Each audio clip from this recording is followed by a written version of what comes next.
all doing well. Today's going to be the first part of a 3-part Q&A. We're going to be talking about the future, career goals, feeling lost and finding motivation again, cities that I'm debating on moving to, thoughts on cultural identity, and how I learn languages. All of the ad revenue will be going to Black Lives Matter, so if you have the time and patience, please sit through them. So to give you a bit of context about everything else you're going to hear, I just turned 23 on May 29th. I graduated with a bachelor's degree in design from York University and Sheridan College in graphic design.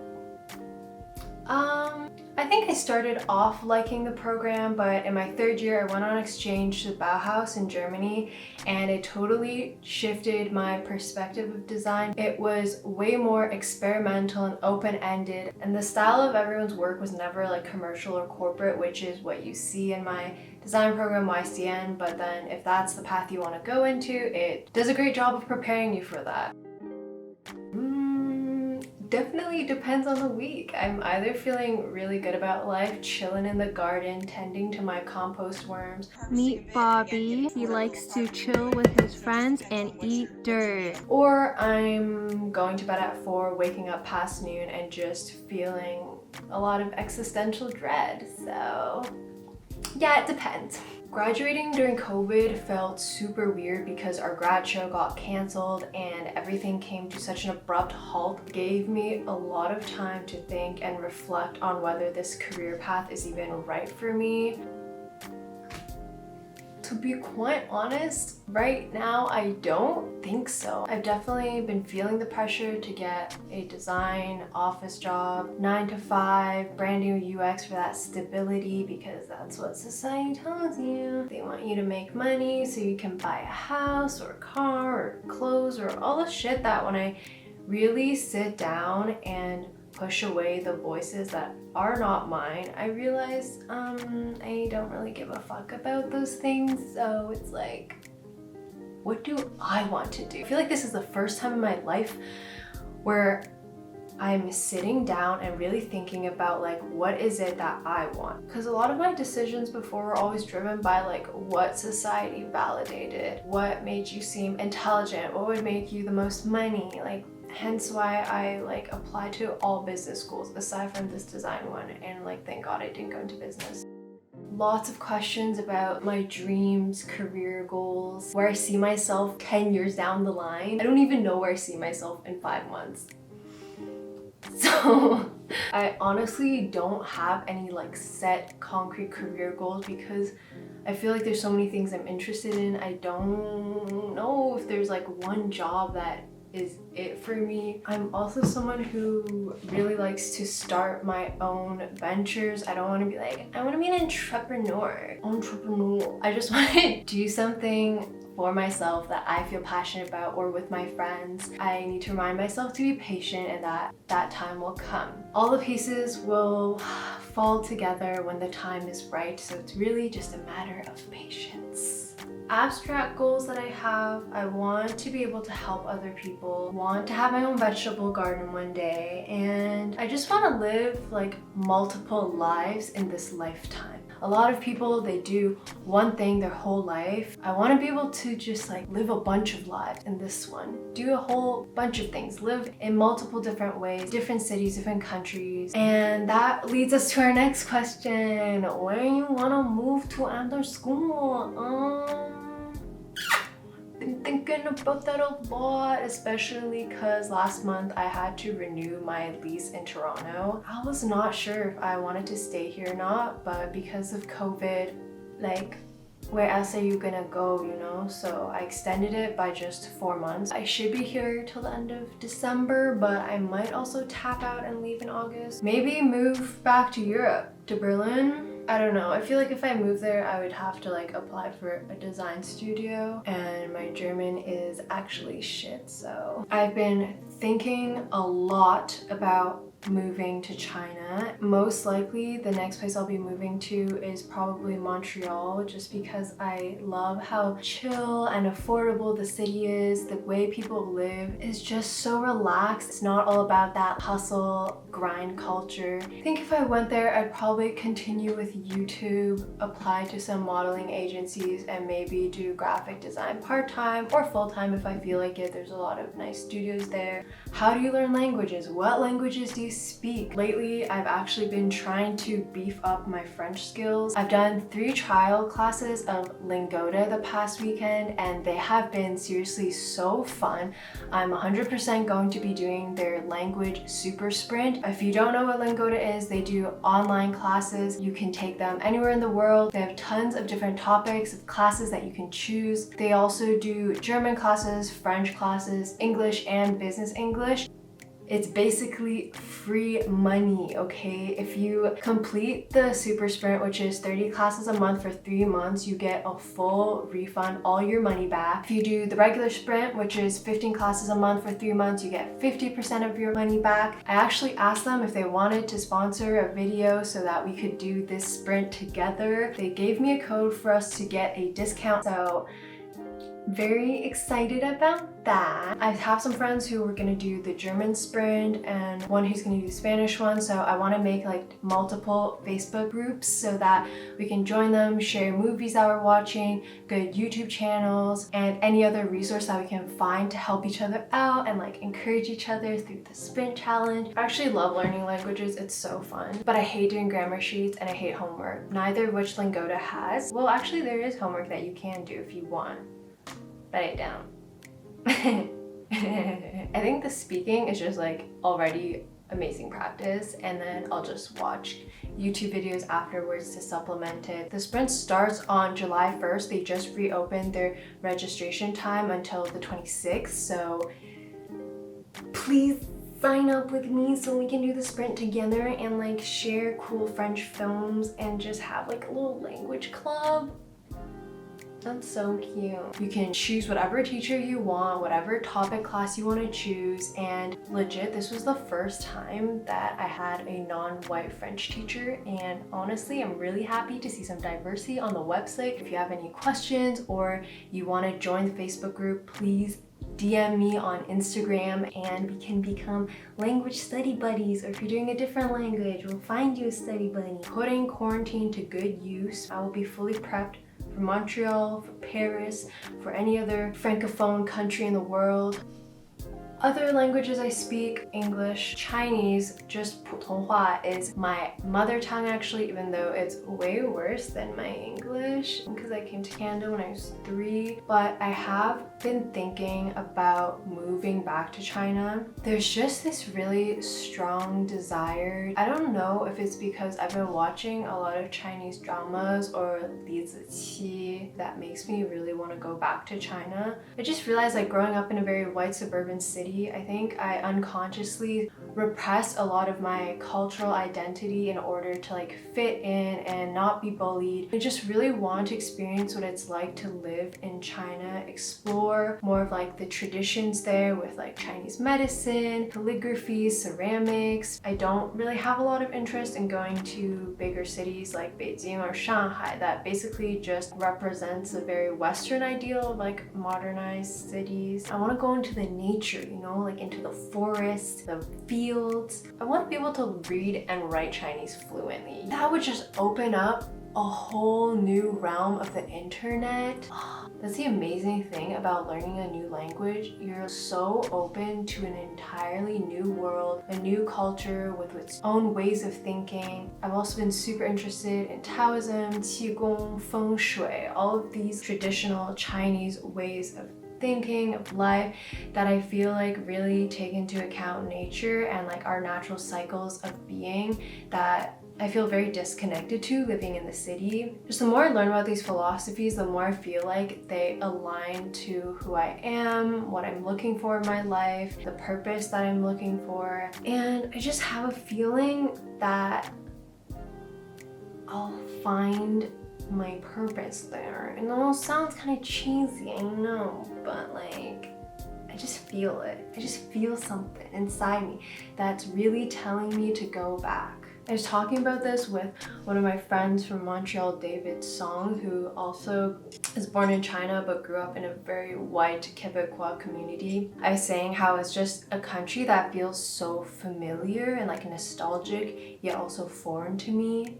And he's saying like, yeah, it feels like we're aliens who just like left to explore another planet and like never came home. So I'm like, am I an alien going home? Times that I've gone back to China, I've always been with my family, so I'd like to explore it alone. And this brings us to this question.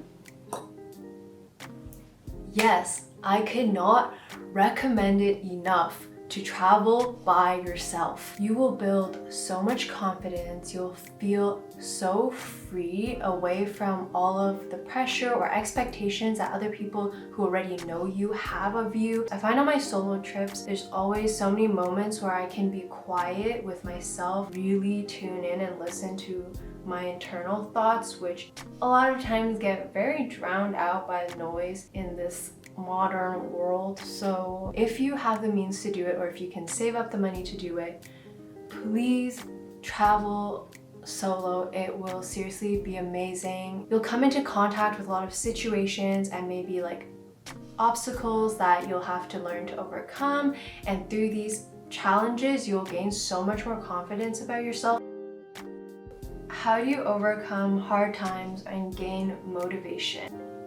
This is something that I'm also asking a lot of the times. I'm gonna give you some advice that I don't always follow, but I wish I would. Don't be so hard on yourself or criticize yourself for going through a low point in your life, because I think life is made up of like highs and lows, and it's really important to remember that no feeling such as happiness, excitement, or sadness, fear lasts forever. All of these things will come and go. I think it's most important to just achieve a level of like very zen contentment, rather riding these like fucking roller coaster hoops that we seem to really crave in the Western society. Like it's always about the extremes, passion, like how to be happy. But in reality, it's like, how do I just find peaceful contentment? And a lot of that is just being accepting of yourself, accepting of these emotions, and finding small joys in your life, doing little things that you like, having goals that aren't focused on capitalistic productivity but for pure enjoyment. For me, that was taking those language classes was seriously so helpful. They're only like a quick hour of my day, but it made me feel really accomplished, and all the classes were really like fun and chill, so it just made me feel a lot better and helped get out of this rut. I also started doing qigong in the park with my friend, and that has been really an amazing way to start the day. So take care of your health, and that's like what you eat, your exercise, your sleep, your breathing, all of that will contribute to your emotion.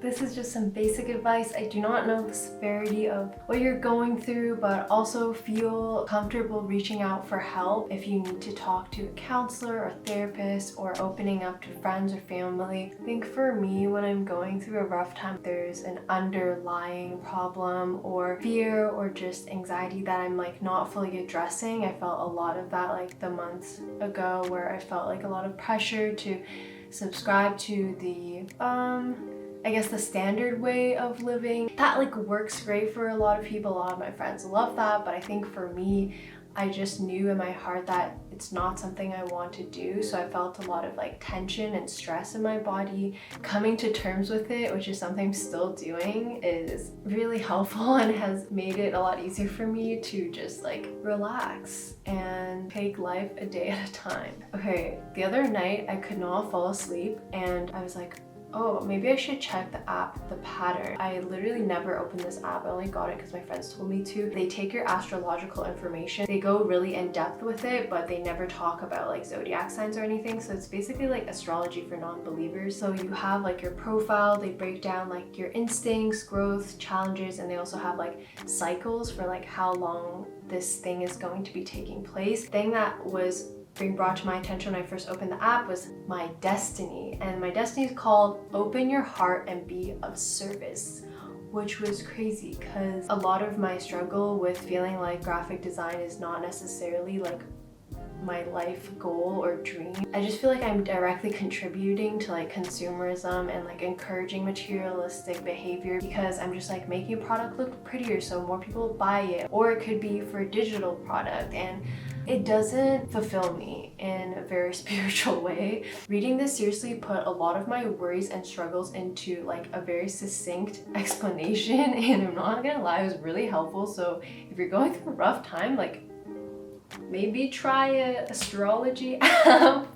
And I'll read you the key points of mine. Your destiny is to find a sacred calling that allows you to channel your desire to be of service. You have an enormous capacity to empathize. You're meant to embrace your compassionate nature. At times, you're so sensitive and open that you absorb the energy and emotions around you. This can be overwhelming, but it's a gift to others. Your greatest potential lies in seeing service as its own reward. So that's the overview, and then when you go deeper, it'll break it down. You just go through. It talks about tapping into my healing abilities, which really aligns with my interest in acupuncture, like traditional Chinese medicine and holistic health, because I've had health issues in the past that could not be solved by chiropractors or any form of Western medicine. When I went back to see my dad, he literally fixed my shoulder, which I couldn't even lift my arm past this height, and he fixed it with 3 acupuncture needles in my left hand, and half an hour later I could swing my arm all the way around. I used to not believe in Eastern medicine, acupuncture, whatever, thought it didn't do anything, it was just like a hoax, but literally after that experience, my life was so blown away. It just amazes me to no end that you can literally heal people with needles. And it can be emotional trauma, physical trauma, like in Eastern medicine, all of this is seen together. Later on, I've had times where we did acupuncture sessions and I would just cry, like I would bawl my eyes out because I felt like all of the sadness and grief inside of me was like really coming out to the surface. A lot of these anger I felt towards the world, inequality, especially when I just became vegan, like all this sadness just like, and it's really so cathartic. If I could one day like help facilitate that for other people, that would be so amazing. I think that would be like a dream job for me, something that's a very like personal, more intimate, and just like on a one-to-one basis. When I was reading this, it just like literally repeated that feeling. It's like your love and commitment to helping others is greatly boosted by your interpersonal skills and your interest in personal relationships. Like I literally love meeting random new people, which is why I do like couch surfing. Like I use dating apps not for dating. And then this page really hit me too. It would be easy to give in to these fears and avoid your destiny. Instead, try to embrace your kindness. For you, more than others, ordinary life has potential to feel tedious and unsatisfying without a spiritual connection or a deeper life purpose. So in short, I feel like I still need to find this deeper life purpose. I don't know what it is yet. Maybe it's healing. I don't know in what shape, way, or form. We'll find out. When the time is right, we will find out, and I'll let you guys know. I mean, this entire channel just feels like a journal to me, trying to figure out my life, figure out what I like doing, things for fun, thoughts. I don't know. My channel is such a mishmash. Oh, another dream that I would love, I was actually talking about this with my friend Mary, we both want to do this, is like move somewhere into the mountains and build our own like B&B in China, like Yunnan or Sichuan. It only have like maximum 4 rooms, but we would just like chill there, paint, dance, cook for our guests, and just have a ballin' good time. Like that would be such a cool job. Because you guys have so many questions and different topics, I've broken it down into 3 sections. So the next video we're gonna be talking about sexuality, dating, my first time experience, body image, feeling comfortable being nude, and overcoming insecurity. After that, I will finally share with you my skincare routine, my diet, and talk a bit about why I went vegan. If you have any other questions for the topics we'll be discussing in our next videos, please leave them down below. And please don't forget to message me, and you can use this code if you're going to do the Lingo to Sprint with me. We can share what times we're going to be doing our classes and hopefully be in the same online classes. Anyways, as always, thank you for watching. I hope you have a great day, and